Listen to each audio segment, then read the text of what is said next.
Hi, welcome to American Reversion. I'm Steve Smith, and because I'm going to put this over on integrative preparedness also, welcome to you on integrative preparedness. The reason that I'm doing that is because this has to do with both preparedness and what we talk about on American Reversion, and that is the political situation of things, what's happening to our country, how it got to be that way, and what we think maybe we can do about it. America is dying. It's been dying for quite a while. Uh, Many of us have mentioned this and referred to it in different ways, but I want to talk about it fairly clearly today. For those of you on American Reversion, I didn't get around to doing the daily dose today. We had a lot in the stack, but I was just swamped today, and there was something special that happened. I'll talk about that tomorrow, probably. Uh, so no daily dose of all the craziness today, but I've got a long list of that stuff, and hopefully I'll get to it tomorrow. Uh, as I was going through the daily dose, I came upon an article uh, from about Michigan, and it led me into the subject that we want to talk about. By the way, for those of you over on integrative preparedness, on American Reversion, and I'll leave the list down here, we talk more about politics, as I said. And if you're interested in that as much as you are preparedness, and most people are, to be honest, because it all affects us. But under my new format, I realized that I was sticking too much political stuff in the preparedness on the preparedness channel, and I just needed to separate it. So now this gives me a way to keep those a little bit separate. Some things will apply to both, such as today. So if you like this stuff, just go over to American Reversion so you get notified there and subscribe over there. By the way, for those of you on American Reversion, I know I keep going back and forth, but I put a bunch of new stuff over on the Patreon channel you might be interested in. That link is also down there. And welcome to all the new people, and we are happy to have you with us, and we appreciate you being here. We appreciate your support, and share this with a friend. And remember to hit that like button and all that stuff, and subscribe. Make sure you're still subscribed and all that. It helps the algorithm. And our point here, our entire purpose here, is to try to get as much of this information out to as many people as possible. That's the only chance we have to take our country through a reversion, a return to the way things were supposed to be. So here in my as I was going, this came from as I was going through the stack of stuff for the daily dose of idiocies.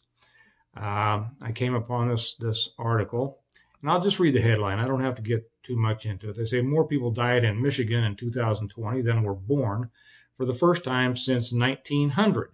Now they're blaming the you know what. Although I'm sure they didn't mix in the fact that nobody died of flu last year, right? And they also probably didn't take into consideration that Detroit, the Detroit murder rate can have an effect on that stuff. But more people died in Michigan than were born in 2020. This took me to a something else by the Federalist that just happened to come out pretty much the same time. And I'm going to talk about this a little bit, and then we're going to address it amongst ourselves. And I'll be interested to hear what you all have to say about it. And this from the Federalist, it says a happier society would have more children. I'm going to read a couple of paragraphs of this, and then we'll move on. This is by Tristan Justice. What a great name, right? Tristan Justice. He says, the subhead is Americans are the unhappiest they've been in more than half a century. Well, I wonder why. Because they're watching all that news and they're letting everybody scare the bejesus out of them, right? And they're not having children. Well, you've probably known some people like this that I have. I know some people in their 40s and 50s who said, we're not going to have kids. Who would want to bring kids into this world? Or to be honest, they just like to be able to buy their new fancy cars and Harleys and pickup trucks every year and stuff like that. And they know kids are expensive. They don't realize the happiness and the fulfillment you get from kids. And those of you who have children know exactly what I'm talking about. Those of you who may not have children, Trust me. My mother told me, interject a personal story for just a second. I remember that when I was in my early 40s, because I didn't get married till I was 51. But my mother telling me, she said, "Oh, honey, you don't realize the happiness of being married and having children." And I thought to myself, I said, "Oh, well, Mom." I thought to myself, "Well, Mom, you don't realize the happiness of being a single guy in a big city." Anyway, once again, Mom was right. When I finally settled down, had a wife and kids, there is nothing like it. And it is the reason that the Lord put us here on the earth, not to get a new pickup or Harley or whatever every year. Anyway, so we're going down into this story by Tristan Justice. He says, if your neighbors seem depressed, that's because they probably are. Americans are the unhappiest they've been in more than half a century, and they're not having children. According to new data from the General Social Survey highlighted by former Washington Post reporter Christopher Ingram, just 19% of Americans last year said they were very happy, down from 31%, nearly a third 3 years before. I mean, that's a big drop in 3 years, right? 24, I wonder if that has to do with how much people are watching cable news. 24% in 2021 said they were not too happy. Okay, we'll go to, let me skip a couple of things here. I got some graphs and things in here. That's all right. Americans are also having fewer children than ever before, with the nation's birth rate falling for the 6th consecutive year in 2020 to its lowest ever.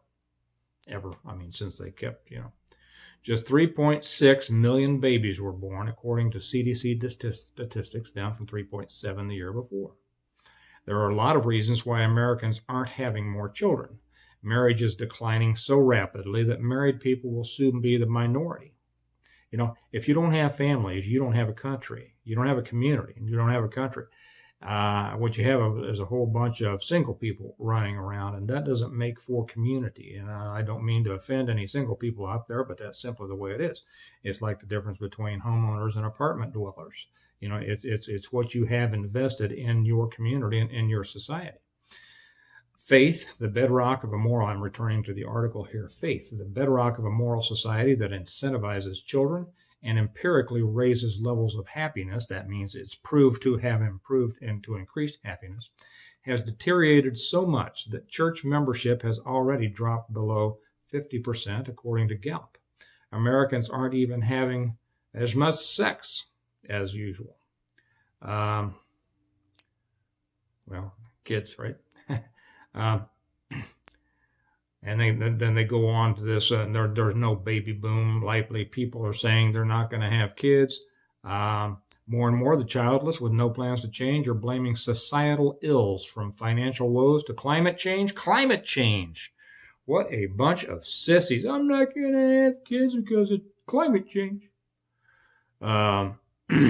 So much hesitancy has been placed on climate change that analysts at Morgan Stanley warned investors in August that movement to not have children owing to fears over climate change is growing and impacting fertility rates quicker than any preceding trend in the field of fertility decline. Are you kidding me? I hadn't read that. I hadn't gotten that far into the article. I just thought that I'd read a little bit more. So many people are worried about climate change that they're becoming less fertile. Okay, all right. Well, Dan, one survey showed that 1 in 4 adults cited climate change as a motivating reason to remain childless. Okay, I'm not going to. We've reached the point. I'm sure we haven't reached the depth of idiocy that they will go to here, but we've reached the point beyond which we don't need to go. The problem is, in one of the articles, they talk about what is going to sustain our country. And since Americans aren't having children, they explained that immigration, we need to increase immigration in order to make up for this. Now, immigration is a touchy issue, right? There are those who say that, we all come from immigrants. Well, okay, we all, everybody was an immigrant at one time from some place. But there's a difference between people who come to essentially an undeveloped continent or country, establish themselves, bring good hard work ethics, as some immigrants nowadays do, even illegal aliens. There are some who have just worked their tails off, right? But there's a difference between those who come to an undeveloped country with no guarantees, no welfare, no assurances, and anything like that, and just bust their butts to raise their families and then to build a strong country. It doesn't matter that they started off with different languages and different maybe beliefs, within those, under the umbrella of Christianity, there were Catholic and there were Protestants. We didn't really have the influx of a lot of other faith systems, a little bit of Judaism, but not very much, to be honest, regardless of what some might say.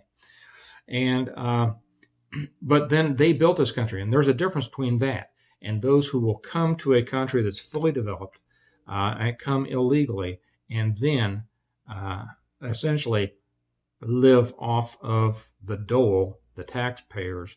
And we see a lot of that, of course, being brought in by our government today. I won't even go into that. It'll take me too long because I want to get on to something else. So these people are saying Americans aren't having enough kids.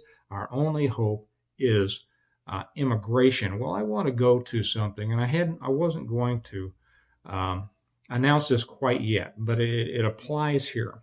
We're in the process of putting together a website for American Reversion. And what it's going to be essentially a place that you can go and make it your homepage with a lot of links to different news,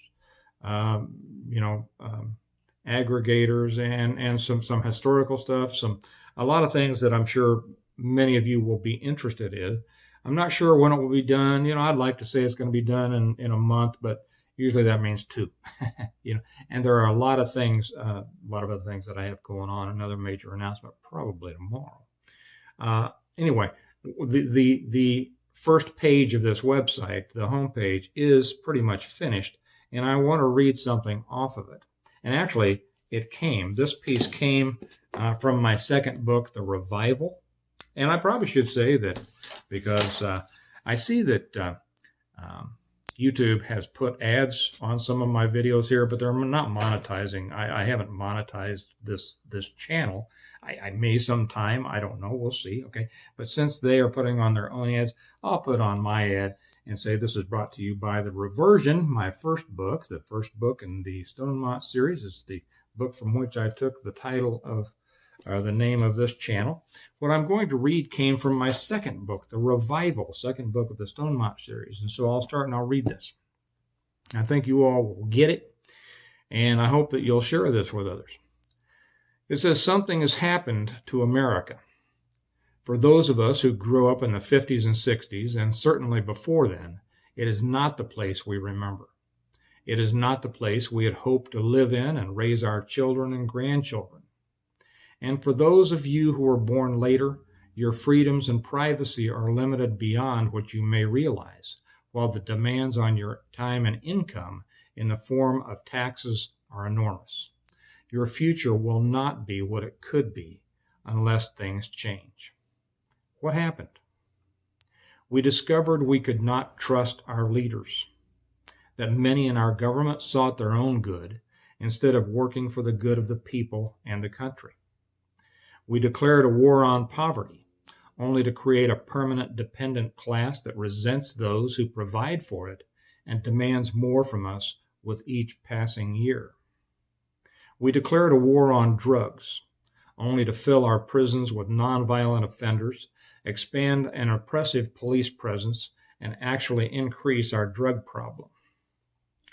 We forgot Washington's warning against foreign entanglements and have created enemies throughout the world. We ignored Eisenhower's warning against a growing military-industrial complex and have our military involved in special operations and non-military actions in more countries than most people know exist. We have allowed our Constitution to be shredded, our religion to be despised, our work to be denigrated, our borders to be breached, our standards to be mocked, and our babies to be slaughtered by the millions. Why have we allowed this? Can we get back to an America our founders envisioned and previous generations fought and died for? Ronald Reagan said, "There are no easy answers, but there are simple answers. We must have the courage to do what we know is morally right." Our country is dying. We talk here about a reversion. Maybe we should talk about a rebirth. But without some drastic changes, this thing will not be turned around. I just wanted to leave that message today, and then to ask you all to put in the comments section your thoughts on this. And I know for any new people here, we have some great commenters. And I simply ask that you stay away from any references to violence. Be nice to each other. Be intelligent in your comments. Share your thoughts in a way that could be read by your grandmother. Okay. With that, I'll let you go. I'll ask you to pass this on to as many people as you possibly can. The more people that we have involved in this, the greater our chances of getting something done. And like I say on American Reversion, America needs a reversion, and it needs you to be a part of it. So please share this with your friends. For you all over on Integrative Preparedness, I hope that you'll come over and subscribe to American Reversion, because I think we do a lot of things over there that you're going to want to see and hear and be a part of. So with that, I'll say goodbye and wish you a good night, and I'll talk to you tomorrow.